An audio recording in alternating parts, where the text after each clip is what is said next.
semuanya. Kenalin, nama gue Jocelyn. Nama gue Sabrina. Jadi di sini kita akan bahas lebih jauh mengenai film The Two Popes.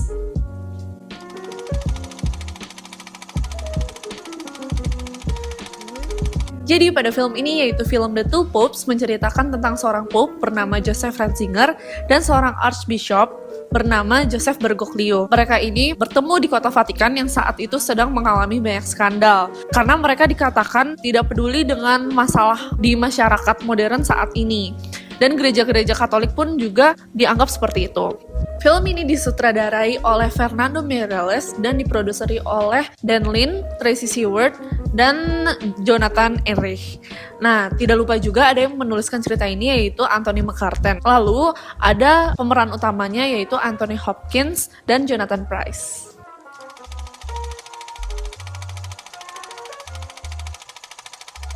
Jadi, film ini mengambil konsep di negara Vatikan.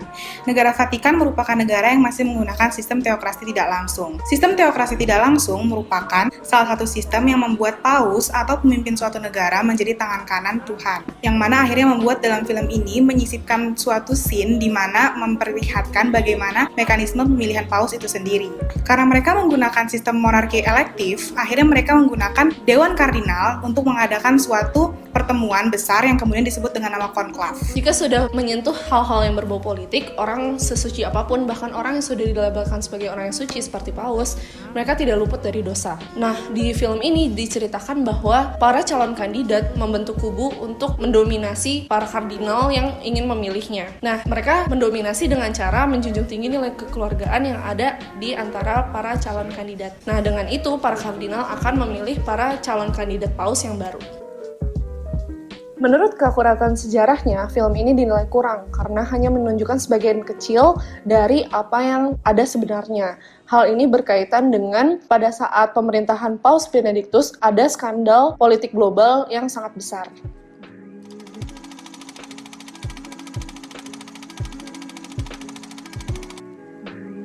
Dalam film ini mengangkut banyak sekali isu-isu politik yang terjadi di gereja Katolik tersebut. Yang pertama, tentang bagaimana gereja Katolik mulai kehilangan para pengikutnya karena dianggap gereja Katolik itu sudah tidak mengikuti perkembangan zaman. Yang kedua, para masyarakat tidak lagi percaya dengan gereja Katolik karena dianggap tidak peduli dengan kemiskinan serta kesenjangan sosial yang terjadi di masyarakat. Dirty War yang terjadi di Argentina pada tahun 1976 sampai 1983 mempengaruhi pemilihan pertimbangan dari Kardinal Bergoglio menjadi seorang pope. Nah, peristiwa ini mengacu kepada terorisme yang berakibat kepada subversi atau pemberontakan oleh sayap kiri atau kaum demokratis sosialis. Dirty War mengakibatkan penyiksaan dan pembunuhan terhadap ribuan warga di Argentina. Salah satu korbannya adalah teman dari Bergoglio, yaitu Esther Balestrino, yang merupakan pemprotes dari diktator militer di Argentina. Isu lainnya adalah skandal pelecehan seksual yang dilakukan oleh Father Maciel. Pada film ini diceritakan bahwa Pope Ratzinger membiarkannya, bahkan dia tidak peduli tentang skandal ini. Tapi pada kenyataannya, ia justru mengejar skandal ini dan dia mau membawa ke meja hijau. Tapi para petinggi gereja menundanya, bahkan tidak memperbolehkannya membawa ke meja hijau. Pada tahun 2004, Father Maciel mendapatkan penghargaan dari Pope John Paul II. Nah, penghargaan inilah yang membuat para korban pelecehan seksual dari Father Maciel angkat suara, dan akhirnya Father Maciel dinyatakan bersalah akan itu. Isu lainnya yang berhubungan dengan film ini terkait dengan kekerasan seksual, yang mana dalam film digambarkan bahwa Bergoglio sangat anti dengan sexual abuse di suatu gereja, namun kenyataannya ia terlibat dalam beberapa skandal, yaitu salah satunya dia melakukan pembelaan terhadap para pendeta yang dulunya mempunyai jejak terhadap kekerasan seksual. Dan yang kedua adalah ia membuat studi kasus terkait dengan Father Grace yang dulu sangat terkenal terhadap kelakuan kekerasan seksualnya. Ia bahkan memberikan opini terhadap kasus tersebut untuk tidak usah diadili karena dianggap para korbannya memberikan kenyataan yang palsu.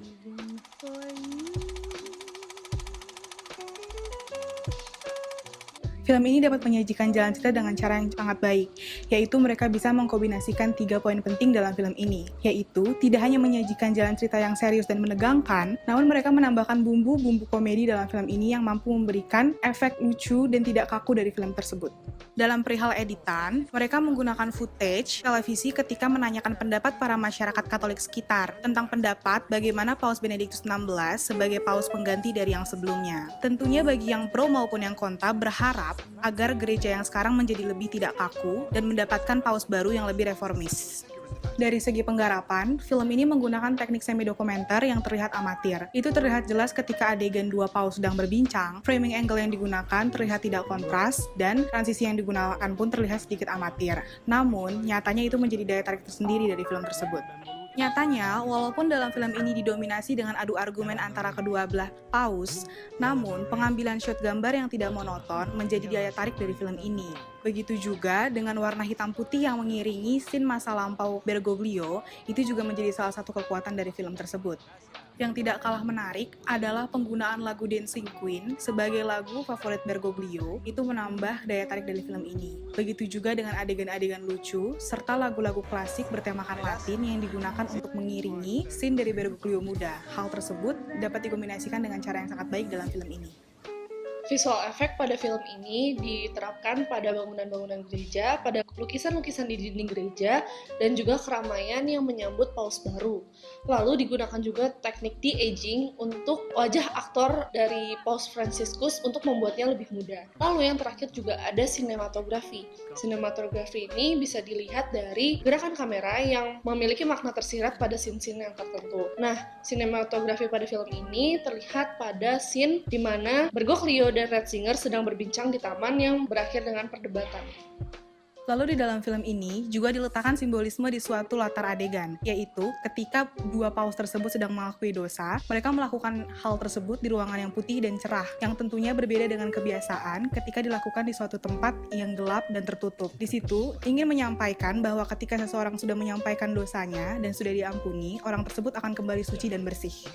Adegan simbolisme lain yang ada pada film ini adalah ketika pada awal film, Benedict XVI bercerita kepada Bergoglio ketika ia meniup sebuah lilin tersebut asapnya tidak lagi pergi ke atas, namun pergi ke samping. Ia beranggapan bahwa Tuhan tidak lagi mengabulkan doanya. Maka dari itu, ia beranggapan bahwa datangnya Bergoglio kepada kehidupannya menjadikan salah satu jawaban dari permintaan Tuhan yang selama ini ia nanti-nantikan. Hal tersebut tentunya berhubungan dengan ending film. Ketika ia dan Benedict XVI sedang menonton bola bersama, adegan tersebut lama-kelamaan menjauh dan berfokus kepada lilin yang perlahan mati. Pada adegan di akhir film tersebut, terlihat asap dari lilin tersebut akhirnya pergi ke atas, yang mana itu menjelaskan bahwa pertemuan mereka berdua yang secara tidak sengaja dan adegan-adegan selanjutnya merupakan rencana dan kehendak dari Tuhan.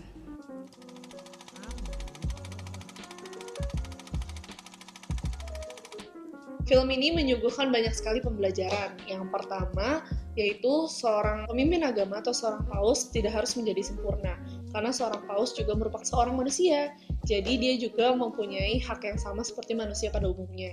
Lalu yang kedua, semua orang itu sama di mata Tuhan, tidak boleh dibeda-bedakan.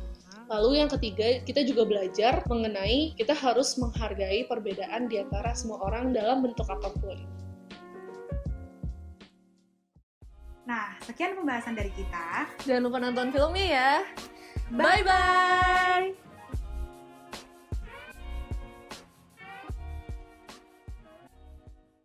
No one is to blame.